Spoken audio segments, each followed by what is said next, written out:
ከሰሰኝ ለምን ሲፍረድ አላቀው መድኃኒዓለም ይፍረድ ምንድነው ሲባል ገንዘብ ትስጠኝ ተየት አምጥታ ትሰጣለኝ ሽማግሌ ላከብኝ እኔ ያለሁት የምታውት ነው ምንድነው እሷ ለባዳ ነው እንጂ ለኔ መቼ ትሆናለች የሚባል ነገር ይሰነዝር ጀመር እኔ በራሴ ተንከራቶ 7 አመት አገልግሎ መጣ ብዬ ባጃጅ 55,000 ብር አውጥቼ ገዛው አሁን እሱ የአባቴ ንብረት ይገባኛል የአባቴ ንብረት ይገባኛል አለ ተደርጎ ማይታወቅ እኔ በዚህ እድሜ አሁን እኔ ወደ 70 ምናምን ገብቻለሁ እኔ እንዲህ አይላ ይቻላል እንዲሁ ሲነጋገሩ እንጂ እናትና ልጅ እንዲህ ለይፋ ለዳኛ አረ በፍጹም ቤቶት ይሸጥና ያባቱን ድርሻ ስጡ ከሚለው የበለጠ የጎዳውት ልጆት ያብራኮት ክፋይ እርሶን ከሶ ፍርድ ቤት ማቆሙ ነው አይደለ እሱ ነው የጎዳኝ እኔ ገንዘቡ አልኳቸው ዳኞቹ እንደዚህ ነጠላ ያነጥዬ ለምናቸው አለው እናንተኑ ለምኜ ከፍለዋለሁ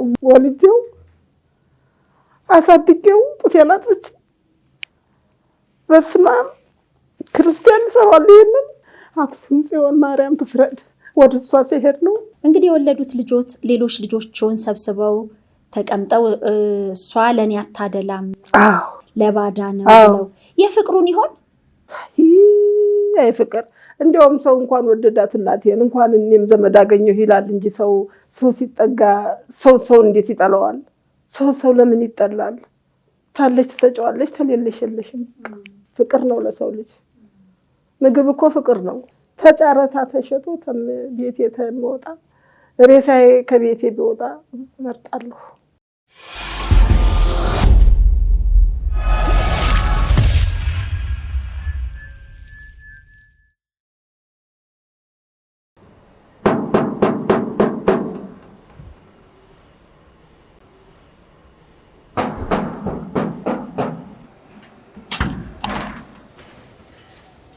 እንዴት አደሩ ማዬ ሰላም አደሩ እንኳን ደህና መጡ ግቡ እንደምን አሉ ሁሉ ሰላም እግዚአብሔር ይመስገን መንገድ ሰላም ደህና መጡ እንዴት ነዎት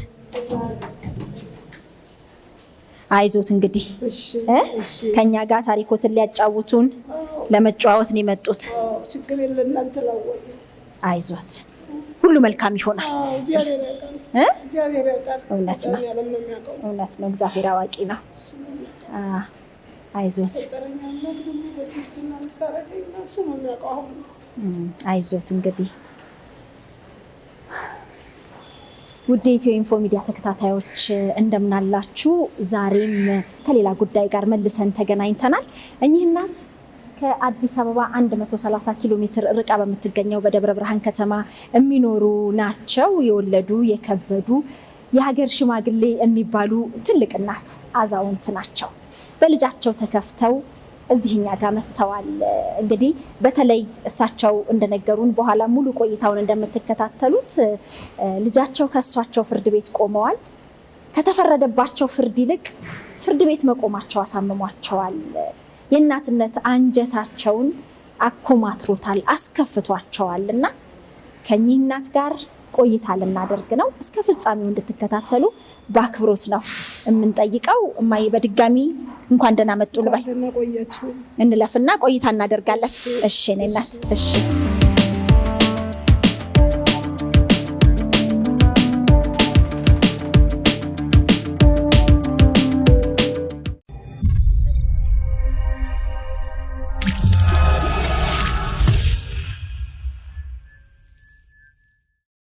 ምን እግር ጣሉት እኔ እግር ጣለኝ ሰው ጠቆመኝ ሳለቅስ አይተውኝ ልጄ ከሰሰኝ አንድ ልጅ ነው ያለኝ ወንድ ልጅ ተወትድርና ሄዶ ነበር ተወትድርና ሲመጣ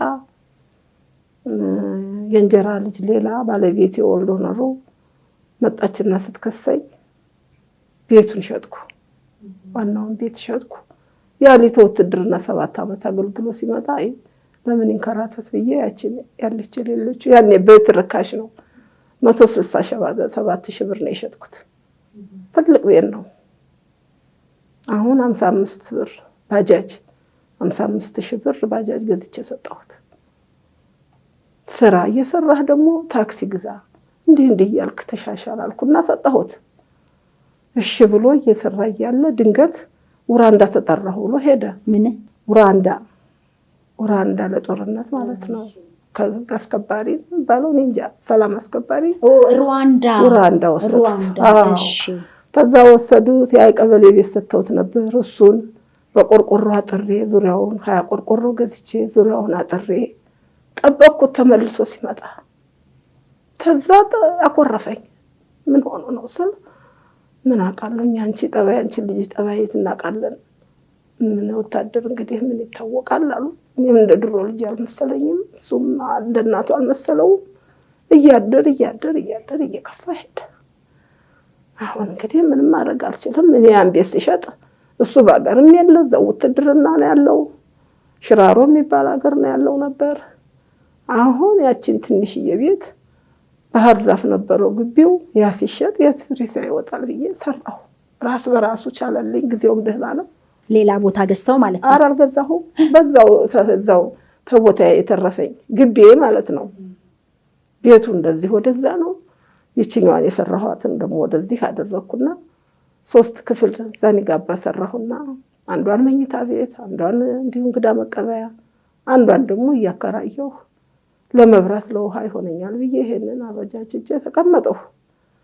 አሁን ተመጣ በኋላ ተዛ ገንዘብ ሰጥተውት እንቁላል ቤት ከፈተ፣ ፍርሽካ ቤት ከፈተ፣ 3 ፉል ቤት ከፈተ። ያንን ገንዘብ ሲያገኝ እኔን ከሰሰኝ። ለምን ይፍረድ አላውቀውም። መድኃኒዓለም ይፍረድ። የከሰሱት ለምንድን ነው ተሰምቶ አይታወቅም። ልጅናቱን ከሰሰ። መድኃኒዓለም ይወቀው። እኔ አላወቅኩትም። ምንም ያወቅኩት ነገር የለም። አዲስ ነኝ እኔ። ምንድነው ሲባል ገንዘብ ትስጠኝ። ከየት አምጥታ ትሰጣለኝ? አይ ተስጠኝ። ሽማግሌ ላከብኝ። እኔ ያለሁት የምታወት ነው። ምን አለኝ? ይኸው በሰው እጅ ነው ያለሁት። ያችን ኮንቴነር እኮ ለዕለት ላፍ ነው። የሰው ልጆች ይዘሽ አንቺን ዘመዶቹ አካቱስ ደግሞ ያሉ። እንዴት ብዬ ልበላት? እንዴት ይጅላታለሁ? 9 ዓመት ተቀምጣ እኔ ጋር ያለችው። ይኸው አሁንም የወደቅሽበት ነው ያለው ብላ ነው ተከትላኝ መጣች። እሷን ደግሞ ጥምድ ልጆቹንም ጥምድ።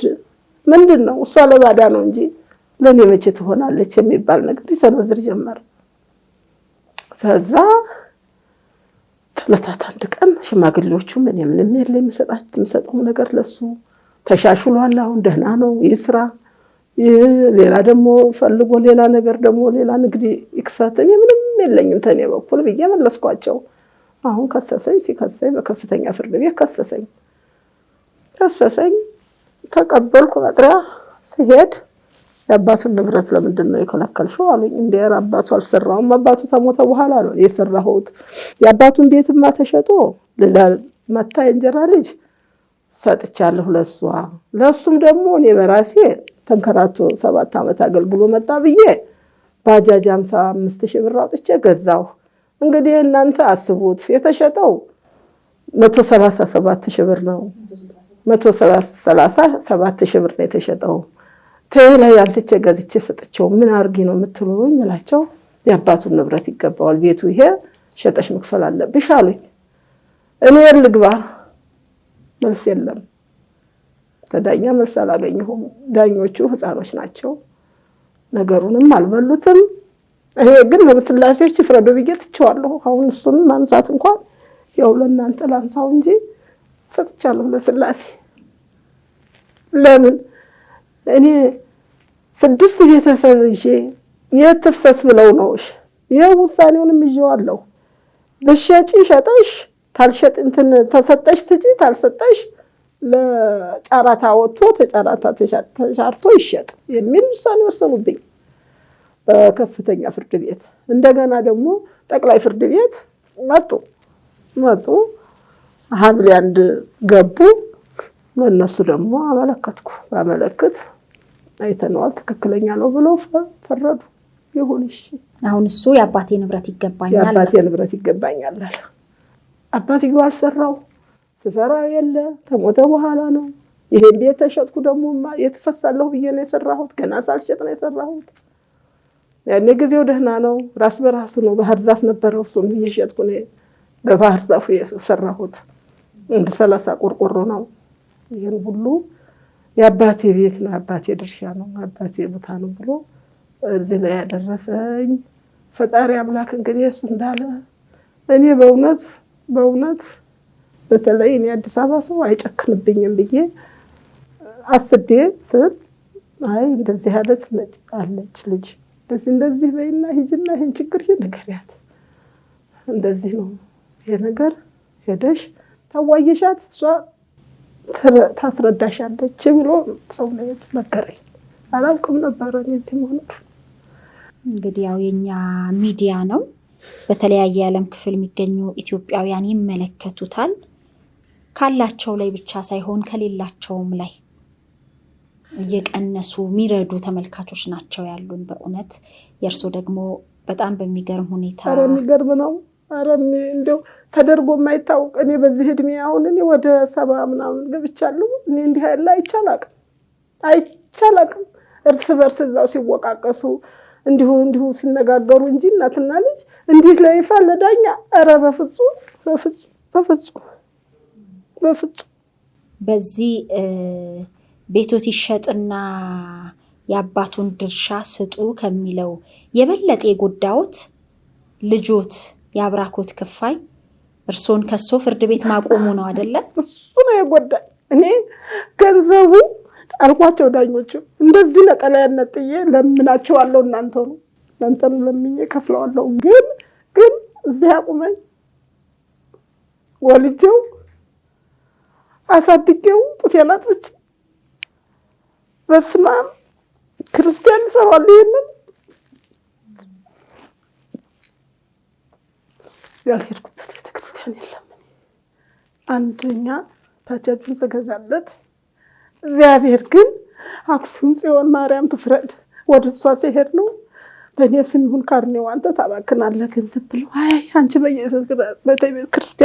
በየቤተ ክርስቲያኑ ስትዞሪ እኔ አንድ ነገር ባጃጁ ብገጭም ታሰርብኛል በእኔ ስም ይሁን ብሎ ማታለሉ ፍረዱኝ። ይሄንን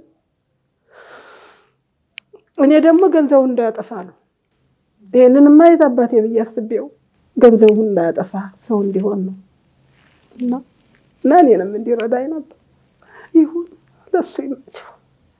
ለዚህ ለኮንትራት እድሜ እኔ ምንም አልልም። አሁን እኔ ይኸውልሽ የማሳድጋት ልጅ አለች መንገድ ላይ ነው የሰጠችኝ የሆነ ሴት። ይኸውልሽ እችን ተረክቤ አሳድጌ የሆነች ሴትዮ ነች ስትጨፍር መኪና መንገድ ላይ ታመሰርሽ ብላ ሰጠችኝ። እኔ ወደ አዲስ አበባ ለቅሶ ስመጣ ሰጠችኝ። ቋግሜ 3 አሁን ወደ 20 ዓመቷ ሊሆናት ነው። እንደ እናት አሳደጓት። በቃ የምትጦረኝ እሷ ናት። ይቺ ነች ሁለቱ። ይቺ እንኳን አሁን 9 ዓመቷ ነው ተመጣች። እንደገና ይኸው ፎቶዋ እንግዲህ ይኸውልሽ እንዴት እንደምታደርገኝ እንዴት እንደዚህ አድርጌ ፎቶዋን እያነሳ አስቀምጥኩት። ይቺ ደግሞ ይኸውልሽ ይቺ ደግሞ ይኸው አሁን እነኝህ ይቺ እሷ ናት። የቺው እንደዚህ አድርጌ ነው ያሳደግኳት። እንደዚህ እያደረኩ ነው ያሳደግኳት። አሁን እሱ ከኔ ውጪ ሌሎች ልጆቹን እናቴ ሰብስባለች ነው። እንደው የእናትነት ፍቅርን ያጎደሉበት መስሎት ይሆን? እኔም ታለይ በአቅሜ ሰጣዋለሁ በሷ። እነኝህንም አልጥልም፣ በእርግጥ አልጥላቸውም። ለምን እጥላቸዋለሁ? አሳድጌ ሳቆም ለሁልሽ እነኝህ አሁን እኔ እጅ ነው ያሉት። እኔ መለኩሴውም እኔ ቤት ነው ያሉት።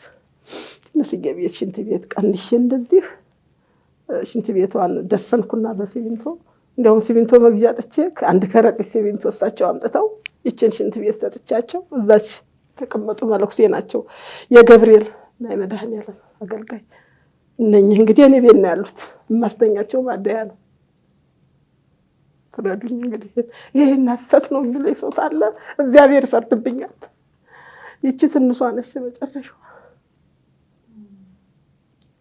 ማታ ኮረፈች።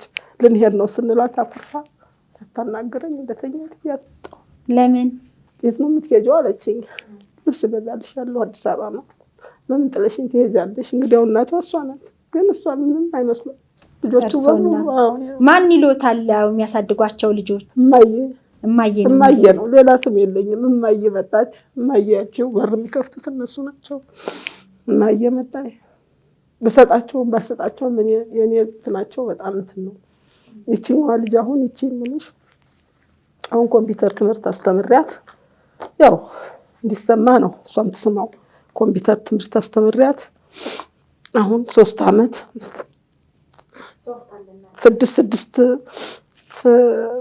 600 ብር እየከፈልኩ ዶክተር አያናው የሚባል ተሰሙት እንደው እሱ ጋር እያስተማርኩ ኮምፒውተር አሁን ነሐሴ 20 ትመረቃለች በኮምፒውተር።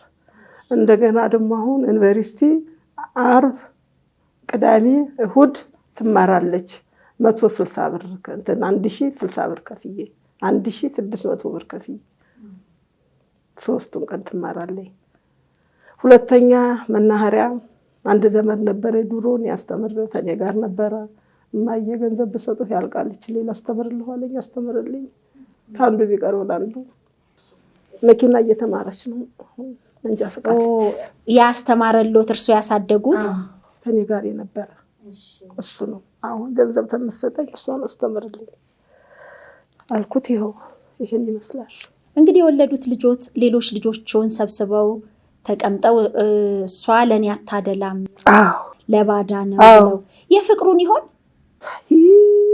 ፍቅር እንደውም ሰው እንኳን ወደዳት እናቴን እንኳን እኔም ዘመድ አገኘሁ ይላል እንጂ ሰው እንዴት ዘመድ ሰው ሲጠጋ ሰው እንዴት ይጠላዋል? ሰው ለምን ይጠላል? ታለች ተሰጫዋለች ተሌለሽ የለሽም። ፍቅር ነው ለሰው ልጅ። ምግብ እኮ ፍቅር ነው። እንጀራ ብቻ አይደለም ፍቅር ነው። እንጀራ ብቻ አይደለም። እነኚህ ያየሻቸው ልጆች አንድ እንጀራ በልተው ለአራት ያደሩበት ቀን ይኖራል። በቃ ምንም አይመስላችሁ ፍቅር ነውና ጨዋታ ነውና። አሁን ስንት ብር ክፈሉ ተባሉ? ስንት ብር ተገመተቦት? እኛ አላውቀውም። ይኸው እዚህ ላይ አንዴ እንዲህ ነው ይሉታል፣ አንዴ እንዲህ ነው ይሉታል። እኔ ምንም ሊገባኝ የማልቻለ ይሄ ነው እንግዲህ የተወሰነው ውሳኔ ይሄ ነው። እዚህ ጋር የፍርድ አፈጻጸሙ የሚለው ለዚህ ፍርድ መስጠት መነሻ የሆነው ምክንያት ከሳሽ ሐምሌ 13 ቀን 2012 ዓ.ም ጽፎ ባቀረበው ክስ ላይ ከሳሽ የሟች መቶ አለቃ ገብሬ ደጀኔ ልጅ ሲሆን ተከሳሽ ደግሞ ለሟች ሚስት ለኔ ደግሞ ወላጅ እናቴ ስትሆን ወላጅ አባቴ መስከረም 20 ቀን 1988 ዓ.ም ከዚህ ዓለም በሞት የተለየ ሲሆን እኔም የወራሽነት ማስረጃዬን በመዝገብ ቁጥር 86/88 በቀን 01/08/1990 ዓ.ም አረጋግጬ የምገኝ በመሆኑ ተከሳሽና ሟች አባቴ በደብረ ብርሃን ከተማ ቀበሌ 09 አዋሳኙ በመስራቅና በሰሜን መንገድ ምዕራብ አጸደ ተክለ ማርያም በደቡብ መንከር መካከል ያለ 307.5 ካሬ ሜትር ቦታና ቤት ያላቸው ሲሆን ሟች ከሞተ በኋላ ተከሳሽና እኔ በስማችን ስመ ሀብቱ እንዲዞር በ1996 ዓ.ም አስተዳደራዊ ውሳኔ ተሰጥቶልን ከዚህ ቦታ ላይ ቀንሰን 186.5 ካሬ ሜትር ላይ ያረፈ ቤትና ቦታ ሚያዝያ 4 ቀን 2002 ዓ.ም ለአቶ ዳርጌ ቀነስ ሸጠንለት ቀሪው 121 ካሬ ሜትር ላይ በተሰራ የጋራ ቤት ላይ እየተጠቀምን የምንገኝ ሲሆን ከተሸጠው ቤት ገንዘብ ላይ 7 ክፍል ቤት የተሰራ ሲሆን ቤቱ 1.4 ሚሊዮን ብር የሚያወጣ ሲሆን የኔ ድርሻ 700,000 ብር ሆኖ ያለ ተከሳሽ በስጦታ ለሌላ ሰው ለማስተላለፍ በሂደት ላይ የምትገኝ ሲሆን የውርስ ቤቱን በድርሻዬ እንድታካፍለኝ መኝታና ሳሎን እና 7 ክፍል ቤት ግማሹን አከራየች ግማሹን እየኖረችበት ስለምትጠቀም በአጠቃላይ የልጆት በፍርድ ቤት ያቀረበው እንትን ለሌሎች ለመስጠት እየተዘጋጀች ነው። ዝም ብሎ ልቦለድ ነው። ዝም ብሎ እኔ ለማሰጠዋለሁ እኔስ ወዴት ፈስሼ ነው እያየሽ ቤተሰብ ይዤ ወዴት ፈሳለሁ? ሰው አንድ ሰው መቼም እውነትን ይዞ መነጋገር ጥሩ ነው። ምን አለበት እውነቱን ቢናገር? ምን እኔ የትም አይሄድበት አንድ እሱ ልጅ ነበረ እንዲህ አበላሸው እንጂ እኔ እሱ ጣታ ለማሰጠዋለሁ ምን ብዬ ምን አርጌ ምናልባት ላሳደጓቸው እንደው ገበርኩ ጌታ ያበስከበርኩ የማይሆን ነገር ነው። ተውነት የራቀ ነገር ነው። እሱ ሰርቷል ስራው። እሱ ስላሴዎች ይጠይቁት። እኔ አሁን ይሄ ነው ብዬ ያ ነው ብዬ የምለው ነገር የለኝም። እኔ አንዴ ሰጥቻለሁ ለታቦት በቃ ይጠይቀው። አሁንም ይጠይቀው በተናገረው ቃላት የዋሊደር እንጂ ጠይቀዋል። ግን ያው መቼም የእናት አንጀት አዝና ዛሬ እኔቴ አልተመለሰልኝም። ማስተዳደጌን አውቀዋለሁ፣ ቤቱንም ማስተራሪን አውቀዋለሁ። አይመለስም ወዴ ግድ የለም እሱንም ልብ ይስጠው። እግዚአብሔር ሰላሙን ያምጣላችሁ። እኔ ፈጣሪ አምላክ እውነት አምላክ የፈጠራቸው ጥሩ ሰዎች አሉ። እንደናንተ አይነቱ ደህና ሰው አለ። የረዳኝን ይርዳኝና ተጫረታ ተሸጦ ቤቴ ተመወጣ ሬሳዬ ከቤቴ ቢወጣ መርጣለሁ። እነኚህም ልጆች ትንሽ አለሁ ድረስ ለአቅመ አዳም ደርሰው ቦታቸውን እስከሚያገኙ ምንም ሌላ ነገር የምለው ነገር የለኝም። አሁን በሱ እጠቀማለሁ ወይም እንዲህ እላለሁ የምለው ነገርም የለኝም። መዘጋጃ ቤት 3 ክላሶች ቤቶች ናቸው። ፍቃድ ያላቸው ብሎ ሲያቀርብላቸው እነሱ እንግዲህ እውነተኛ ነገር ከሆነ ዳኛ ነገርንም መብላት ተተበላ በኋላ መጭመቅ ሲኖርባቸው 7 ክፍል ቤት አለ ብለው 3,000 ብር ይከራያል። እንኳን እኔ የኔ ጎረቤቶችም ይሄን ያህል ክራይ አያገኙም። ያችም አላቅም። ይሄን ሲቀበሉ ለቀበሌ ጽፎ ኧረ ተው ልጄ ኧረ ለቀበሌ ጻፍልኝና ተው እንዲህ ያለ ነገር የለም በግቢም የለ ብዬ ስለው ስንት ክፍል ነው የእርሶ ቤት? 3 ክፍሎች እንዲያው ዝም ብሎ በቆርቆሮ ለከሰል ለእንጨት ማድረጊያ ቆርቆሮ በቆርቆሮ ህገወጥ ሰርቻለሁ። ዝም ብሎ ጋጥም ይሄ ግድግዳው ቆርቆሮ ነው። ጣራውም ይሄ ማዳበሪያ እንደዚህ አልብሼ ተጣርተ ቆርቆሮ ላይ ይሄን ግድግዳውንም ፕላስቲክ አልብሼ ሸራ እንደዚህ ነው። በቃ አይቶታል ገብቶ ቀበሌው ሊቀመንበር ሲያው ለምንድን ነው ይከራያል ብለህ የማትጽፈው አለው። ይሄ ህገወጥ ነው እኔ ልጽፍም አልችልም። ይሄ የማይጠቀሙበት የከሰል ቤት ነው የእንጨት ቤት ነው ኩሽና ነው አለው። ያንን ጽፎ ላከለት። 2 ቤቶች ብቻ የሚከራዩ አሉ። አንዱ 800 ብር 3 ክላሶችን ብዬሽለም እንግዲህ አንዷን ለሳሎን አድርጌ አንዷን መኝታ ቤት ልጆቹን ሳሎን አስተኛለሁ አንዷን አከራይቻለሁ። 800 ብር ሾፌር ገብቶበታል አለ። አሁንም 8 ወሩ ተገባ። እንደገና ደግሞ ትንሽ ልፍ ብላ አሁን የሚያልኩሽ መለክሴ የተቀመጡባት 1 ክፍል ቤት አለ። እሳቸው 500 ብር ይከፍላሉ ለኔ እርዳታ ማለት ነው የመብራትና የውሃ ብለው። አሁን አንድ ላይ 1300 ብር አቀረበላቸው። እሱ በዛው በ7 በክፍል ቤት አድርጎ ያው ፈረደ አለ ፍርዱ። ኪራይ ክፈይ ብሎኛል። እንደው በሰራሁት ቤት ኪራይ ክፈይ ኧረ ተው ልጄ ተው አልኩት። አይ ምን ማድረግ አንችልም ማለት አምላክ ይቀበለው ብዬ እጅ መስቼ ወጣሁ ይባላል። ምንም ማለት አይቻልም። አዎ ይሄ ነው እንግዲህ ያለው ነገር። እሱ ይፍረድ። አሁንም ፍርዱን አይተወኝ። አይዞት ፍርዱን ለሱ። አዎ እንግዲህ እንደናንተ አይነቱ እግዚአብሔር ያቆይልን፣ መድኃኒዓለም ይቆይልን። ሰው መቼም ሰማሽ የማይቸገር የለም የማይረዳ የለም፣ ይረዳል። ግን ያ ሰው ይበላለታል ወይ ነው? እንደዚህ እኮ ነው ሄዱ ገንዘብ ይበላል። እኔ ለራሴ አልበላው አላረገው እንደዚህ አርቄ በውሸት ላረክ አይሆንም። እግዚአብሔርም አይፈቅደው። በሐሰት የመጣስ ገንዘብ የሚያደርግለታል እሱ እድሜ ይሰጣል። አይዞት ሁሉንም እናደርጋለን። እንግዲህ በደስታ ከቤቶት ሳይወጡ ከልጆቾት ጋር እንደተሰበሰቡ ለመገናኘት ያብቃ። አሜን። አይዞት እናቴ። እሱ ትልቁ ነገር እሱ ነው። መጥቼ ከለት አደርጋለሁ ዝም አልልም። አዎ ከቤቴ በዚህ በክረምት አልወጣሁ። እሱ የሚጠቀምበት ይክፈሉልኝ፣ እድሜና ጤና ይስጣቸው፣ አገር ሰላም ትሆንና